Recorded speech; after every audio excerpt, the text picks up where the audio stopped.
तो last episode के and पे हमने देखा था कि डम डम कहता है कि मुझे अभी यहाँ पर बदला चाहिए और साथ ही वो ट्रेजर बॉक्स को किक मारता है जिसके अंदर से एक बहुत ही अजीब सी चीज वहां पर निकलती है। तो सभी लोग उसे देखकर बहुत ज्यादा हैरान होते हैं कि अब ये क्या चीज है। तो असल में वो एक बीटल की तरह का एक चीज बनी होती है जिसके अंदर वहां पर एक मेटल की रॉड होती है और उस मेटल की रॉड के ऊपर बहुत सारे स्पाइक्स होते हैं। तो एम्पर कहते हैं कि ये क्या चीज है, क्या ये कछुआ है। के साथ वो अपने सर्वेंट से कहता है कि आगे बढ़ो और इसे चेक करो। जबकि सेम टाइम के ऊपर पायली को दिखाते हैं कि उसका सर वहां पर दर्द करना शुरू कर देता है, वहां पर जोर जोर से चिल्ला रहा होता है, साथ ही साइड के ऊपर हट जाता है। जबकि दूसरी तरफ दिखाते हैं डम डम जो होता है वो अपने हाथ के ऊपर से पट्टी को हटा रहा था और इसी के साथ ही वहां पर दो गार्ड्स आते हैं। दो गार्ड्स आने के बाद उस कछुए को यानी जो भी वहां पर कंटोप सी चीज पड़ी होती है वो उसको उठाकर चेक करते हैं और कहता है कि यहाँ पर इसे उठाकर देखते हैं और जाकर मेयर के पास लेकर जाते हैं और देखते हैं कि ये क्या चीज है। जैसे वहां पर उसको उठाते हैं तो एक तरफ से जब वो उसे उठाते हैं तो इसी के साथ उसके अंदर जो रॉड होती है वो रॉड जो होती है अपने आप वहां पर से बाहर निकलती है और एक्टिवेट हो जाती है। जबकि उसकी जो टांगे बनी होती है उन टांगों के अंदर से ब्लेड निकलते हैं और दोनों गार्ड जिन लोगों ने वहां पर उसको उठाया होता है वो दोनों वहां पर उसके साथ कटकर मर जाते हैं।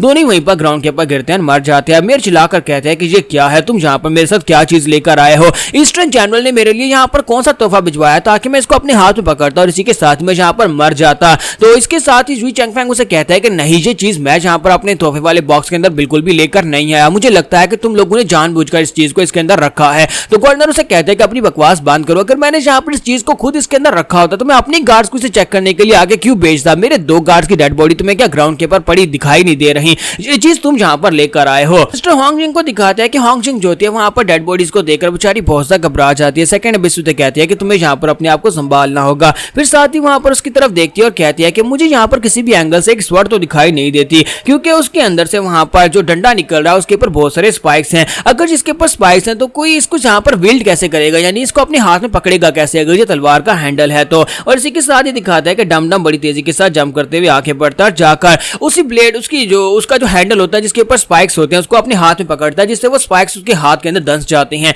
लेकिन इसी के साथ जब वो ब्लेड स्पाइक्स होते हैं उसके हाथ के अंदर दंसते हैं, इसी के साथ उसकी वेन्स जो होती हैं वहां पर पॉइजनाइड हो जाती हैं और वहां पर उसकी आंखें भी चमकना शुरू हो जाती हैं। तो ये देखकर सेकंड अबिस कहती है कि ये क्या, यहाँ पर ये कर क्या रहा है। इसने वहां पर उस स्पाइक्स के अंदर अपना हाथ दंसा लिया, इसका मतलब यह है कि ये वाकई में एक ब्लेड है। और इसी के साथ ही वो उस ब्लेड को वहां पर से बाहर निकालता है। फिर साथ ही जंप करते हुए जुई चैंगफैंग के ऊपर अटैक करने के लिए आगे बढ़ता है। वो जाकर जुई चैंगफैंग के ऊपर अटैक कर देता है। ये देखकर ब्रदर हु और गवर्नर काफी हैरान होते हैं और कहते हैं कि ये क्या, आखिर अचानक से क्या हो गया, डम डम के पास ये ब्लेड कहां पर से आ गया। और इसी के साथ ही वहां पर फाइट हो रही होती है। मास्टर जुई चैंगफैंग जो होता है अपने आप को वहां पर उस ब्लेड से बचाने की कोशिश कर रहा होता है। मास्टर नैनकोंग वहां पर सोच रही होता है कि इस लड़के की स्पीड इतनी ज्यादा कैसे बढ़ सकती है, ये कोई बहुत ही प्रोफेशनल स्वर्ड मास्टर तो है नहीं कि यहाँ पर इतनी तेजी के साथ अपनी ब्लेड को घुमा रहा है। और इसी के साथ उसका जो वहां पर एक गार्ड होता है, इसका बॉडी गार्ड जो होता है, एक बड़ी सी तलवार लेकर भागता आगे बढ़ता है ताकि बीच में आकर अपने मास्टर को बचा सके। लेकिन मास्टर हु जंप करते हुए जाकर उसके ब्लेड के ऊपर खड़े हो जाते हैं और उसे कहता है कि मुझे लगता है कि तुम्हें यहाँ पर इस फाइट में नहीं आना चाहिए। ये 1-on-1 फाइट है जहां पर वो लड़का जो अपना बदला लेने की कोशिश कर रहा है। अगर तुम यहाँ पर फाइट करना चाहते हो तो मुझसे फाइट कर लो। तो हानजिंग जो होती है वहां पर साइड के ऊपर खड़ी होती है लेकिन वो फाइट जो होती है उनकी तरफ आगे बढ़ रही होती है।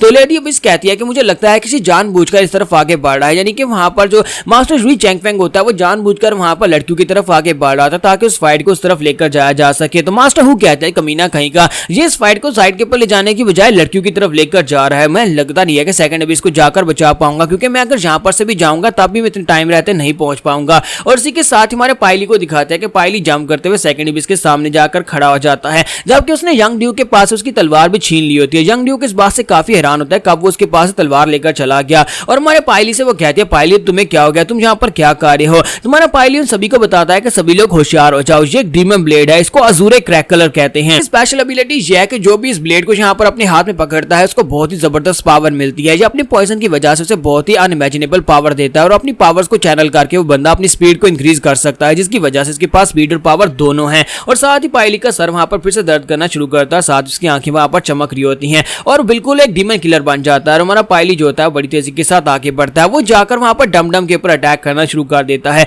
जैसे कि वो यहाँ पर डीमन ब्लेड्स का दुश्मन हो। तो ये देखकर मास्टर हु काफी ज्यादा हैरान होते हैं और कहते हैं कि ये क्या हो रहा है, मैंने पहले इस लड़के को यहाँ पर फाइट करते हुए नहीं देखा, वो भी बिल्कुल इस तरह से जिस तरह से यहाँ पर उस डीमन ब्लेड के साथ फाइट कर रहा है। और दोनों वहां पर आपस में फाइट करना शुरू कर देते हैं। तो मास्टर जुई चैंगफैंग जो होते हैं वो जंप करते हुए साइड के ऊपर हटते हैं और कहते हैं कि इस कमीने ने तो यहाँ पर मुझे मार ही डाला था। साथ ही वो अपने बंदे से कहते हैं कि ग्वारसिया तुम वहां पर कर क्या रहे हो, चलो जल्दी से मेरी तलवार मुझे दो। लेकिन जब वो अपनी तलवार उसे देने लगता है तो मास्टर हु से कहता है कि मैंने तुम्हें कहा ना कि यहाँ पर अपनी तलवार को मत निकालना, यहीं पर चुपचाप खड़े रहो। और वो गार्ड वहीं पर रुक जाता है जबकि मास्टर जुई चैंगफैंग जो होते हैं वो उसके ऊपर अटैक करने के लिए आगे बढ़ते हैं और कहते हैं हु ज़ेन हु, तुम्हें यहाँ पर बीच में आने की जरूरत नहीं है, यहाँ पर से दूर हटो। लेकिन इसी के साथ ही मास्टर हु भी पीछे की तरफ घूमते हैं और उसके ऊपर पंच मारते हैं, जबकि दूसरी तरफ से मास्टर जुई चेंगफेंग जो होते हैं अपनी पाम के साथ उसके ऊपर अटैक करते हैं। दोनों के अटैक जब हिट होते हैं तो दोनों वहां पर पीछे की तरफ फट जाते हैं, लेकिन जुई चेंगफेंग का अटैक जो होता है वो ज्यादा पावरफुल होता है। इसी के साथ ही वहां पर गवर्नर के ऊपर अटैक करने के लिए आगे बढ़ने लगता है। तो जुई चेंगफेंग जो होता है जैसे वहां पर आगे बढ़ने लगता है तो मास्टर ओल्डफिस्ट उसके सामने आकर खड़े हो जाते हैं। मास्टर ओल्डफिस्ट जिस तरीके से वहां पर खड़े होते हैं उसे देखते हुए समझ जाता है कि ये कोई कुक नहीं है बल्कि ये एक बहुत ही पावरफुल पुराना मास्टर है जो कि यहाँ पर इसने अपनी रक्षा के लिए यहाँ पर रखा हुआ है। तो इसी के साथ ही मास्टर जुई जो होते हैं वहीं पर से पीछे मुड़ जाते हैं और कहते हैं लगता नहीं है कि मैं इसे हरा पाऊंगा। और साथ ही वो साइड के ऊपर देखते हैं कि वहां पर डम डम और हमारा पायली दोनों फाइट कर रहे होते हैं। तो वो कहता है कि चलो शुक्र है कि यहाँ पर जो फाइट जो है ये दूसरी तरफ डाइवर्ट हो गई है, मुझे यहाँ पर इस फाइट का हिस्सा नहीं बनना पड़ा। लेकिन एक डीमन ब्लेड के यहाँ पर अपीयर होने का मतलब यह है कि ये डीमन ब्लेड जो है जो मुझे मिल सकता है और साथ ही यहाँ पर से द एंडिंग वाली बुक भी मुझे मिल सकती है। तो दोनों वहां पर अभी भी फाइट कर रहे होते हैं और पायली के हाथ में जो तलवार होती है वो टूट जाती है। जब उसकी तलवार टूटती है पायली वहां पर होश में आ जाता है और कहता है कि ये क्या है, यहाँ पर मैं क्या कर रहा हूँ। और डम डम उसके करीब पहुंचता है और उसके ऊपर अटैक कर देता है। तुम्हारा पायली जो होता है वहां पर से पीछे की तरफ गिर रहा होता है। जब वो पीछे की तरफ गिर रहा होता है तो वहां पर वो उस डीमन ब्लेड का शेल वहीं पर नीचे पड़ा होता है। तो वो शेल के वहां पर गिरने वाला होता है। तो वो कहता है अगर मैं शेल के ऊपर गिरूंगा तो फिर यहाँ पर इसके ब्लेड्स मेरी बॉडी में दस जाएंगे। तो वहीं पर उसकी आंखें फिर से वहां पर चमकती हैं और इसी के साथ ही वो जल्दी से जंप करते हुए साइड के ऊपर हट जाता है।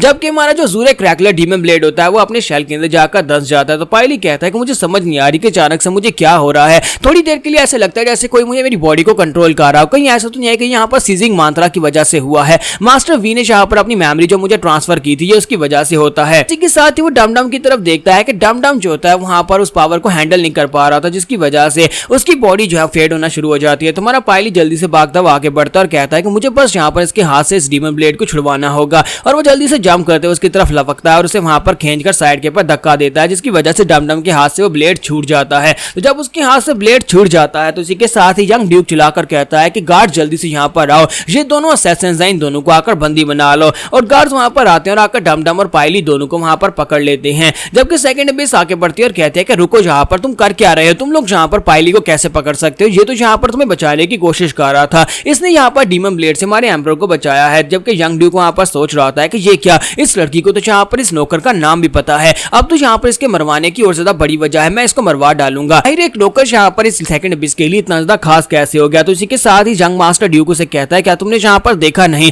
पिछले कई सालों से यहाँ पर हमारे सिलहोटे सिटी में रह रहा है, लेकिन आज तक यहाँ पर सिर्फ और सिर्फ एक नौकर बनकर रह रहा है। लेकिन हम सभी ने यहाँ पर इसकी तलवारबाजी के स्किल्स देखे, अगर इसके पास तलवारबाजी के स्किल्स थे तो ये पहले यहाँ पर इसने आर्मी को ज्वाइन क्यों नहीं किया। लगता है कि ये दूसरे कंट्री की तरफ से यहाँ पर एक स्पाई बनाकर भेजा गया, इसी वजह से यहाँ पर मरना होगा। इसके साथ इसका फादर गवर्नर जो होता है वहां पर अपने पास से पड़ा हुआ एक बर्तन उठाकर अपने बेटे के सर में मारता और कहता है कि बकवास बंद करो, चुपचाप खड़े रहो। और साथ ही वो अपने लोगों से कहता है कि डम डम को उठाओ और जाकर फिजिशियन चैन के पास लेकर जाओ ताकि इसे हील किया जा सके, अगर ये मरा तो मैं तुम सभी लोगों को मार डालूंगा। फिर साथ ही वो जुई चेंगफेंग की तरफ देखते हैं और उसे कहता है कि जुई चेंगफेंग, मुझे लगता है कि हमारी ये मीटिंग यहीं पर खत्म होती है, अब तुम्हें वापस चले जाना चाहिए। और रही बात यहाँ पर अगले साल की 3 मार्च को कंपटीशन की, तो अगर यहाँ पर डम डम जिंदा रहता है तो अगले साल 3 मार्च को यहाँ पर तुम्हारे लिए कंपटीशन में इसी लड़के को भेजा जाएगा और तुम्हें यहाँ पर इस लड़के से फाइट करनी ही होगी। जाकर अपने जनरल को मेरी तरफ से ग्रीट भी करना। और इसी के साथ ही मास्टर जुई जो होते हैं अपने साथी को लेकर वहां पास से चले जाते हैं और साथ ही वहां पर पायली की तरफ देखते देखते वहां पास से चले जाते हैं। बाकी हमारे पायली के लिए क्या होने वाला है, क्योंकि यहाँ पर इसे इतनी आसानी के साथ तो बिल्कुल भी नहीं छोड़ा जाएगा। उसने यहाँ पर जो स्किल्स दिखाए हैं वो एक आम सर्वेंट यानी एक नौकर के तो बिल्कुल भी नहीं है।